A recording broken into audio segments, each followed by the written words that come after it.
विदेश में मेडिकल की पढ़ाई के नाम पर लाखों रुपए की ठगी का मामला सामने आया है।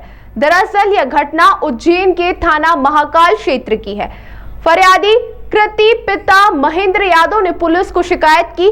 जब पुलिस ने जांच शुरू की तो कई अहम खुलासे हुए। फरियादी कृति ने पुलिस को बताया कि उसने वर्ष 2018 में उज्जैन के रहने वाले आरिफ खान के माध्यम से जॉर्जिया में एमबीबीएस के लिए एडमिशन लिया था, जहां रशिया यूक्रेन युद्ध के कारण वर्ष 2022 में 4 साल की पढ़ाई कर भारत लौट आई। शेष 1 वर्ष की एमबीबीएस की पढ़ाई बाकी थी। इसके लिए उसने आरिफ खान से संपर्क किया। आरिफ ने अपने साथी शाहरुख मंसूरी, गोमू और शाहीन मंसूरी के साथ मिलकर फरियादी को ठगने की साजिश रची। फरियादी को काजिस्तान के ताशकंद में मेडिकल एकेडमी में एडमिशन कराने के लिए 3 लाख लिए और पासपोर्ट मार्कशीट ले ली।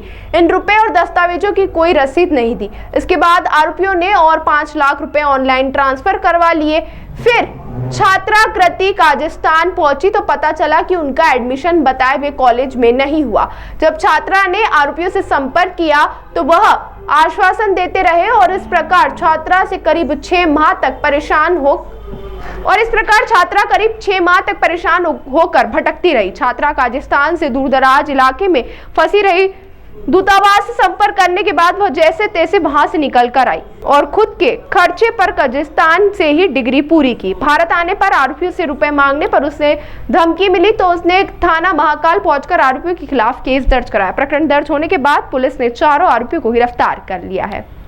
शिकायत पर उन्होंने जनसुनवाई में एक शिकायत दी थी, उसको वेरीफाई किया। उस पर 4 लोगों को हम लोगों ने अरेस्ट किया। शाहरुख मंसूरी, तोपखाना उज्जैन, आरिफ खान नागजरी उज्जैन, गोमू ये विदिशा के रहने वाले हैं, अभी इंदौर में रह रहे हैं, और एक शाहीन मंसूरी निवासी शाहजहाँपुर। ये चारों के द्वारा इनको किर्गिस्तान, उज़्बेकिस्तान में एडमिशन कराने के नाम पर इनसे करीब 8 लाख रुपए का फ्रॉड किया।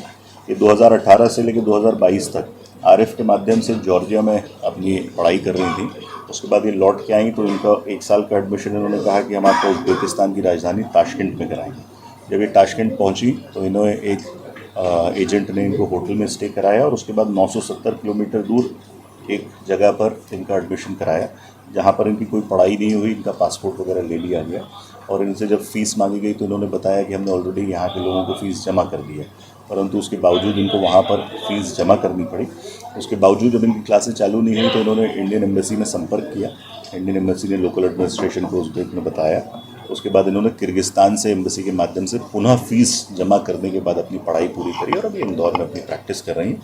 इस पूरे मामले की जांच की गई तो ये 4 लोग इसी तरह से स्टूडेंट्स को फ्रॉड करके विदेश में एमबीबीएस के नाम पे ठगते हैं, इनका पैसा लेते हैं और वहाँ जाके पता चलता है कि किसी दूर दराज के कॉलेज में इनको भेज दिया जाता है, जहाँ इनका ना एडमिशन होता है ना किसी प्रकार की कोई व्यवस्थाएँ होती हैं। इन चारों से भी पूछताछ की जा रही है। इनका इंदौर में एक ऑफिस है ISM एजुकेट करके, उसके सारे रिकॉर्ड्स को हम खंगाल में। इन्होंने 5 लाख रुपए लड़की से करीब ऑनलाइन ट्रांजैक्शन किया था, तो इनके बैंक खातों की डिटेल्स भी निकाल रहे हैं। जितने लोग इसमें फ्रॉड किए गए होंगे उन सब से हम संपर्क करेंगे और उनकी तरफ से पृथक मामले इसमें दर्ज किए जाएंगे। आपके माध्यम से मैं लोगों से अनुरोध करना चाहता हूँ कि इस तरह की फर्जी एजेंसीज जो एजुकेशन के नाम पे आपको ठगती हैं, एडमिशन कराने के नाम से आपको रकम देती हैं, उनके झांसे में ना आए। कृपया ऑथराइज्ड और जो वास्तविक कॉलेज हैं उनको सर्च करने के बाद ही उनमें एडमिशन लें। कृतिका से कितने पैसों के फ्रॉड? कृति से अभी तक इन्होंने 8 लाख रुपए का हम लोगों को डिटेल लिया हुआ है। बाकी इनका कहना है कि इन्होंने समय समय पर इनको एडमिशन की फॉर्मेलिटीज़ के नाम पर नगद में भी बहुत सारा पैसा दिया है। उसका वो अभी डिटेल निकाल रहे हैं और वो हमको उपलब्ध कराएंगे। एनडीपीएस में क्या? एनडीपीएस में हम लोगों ने 12 जून से एक अभियान चलाया।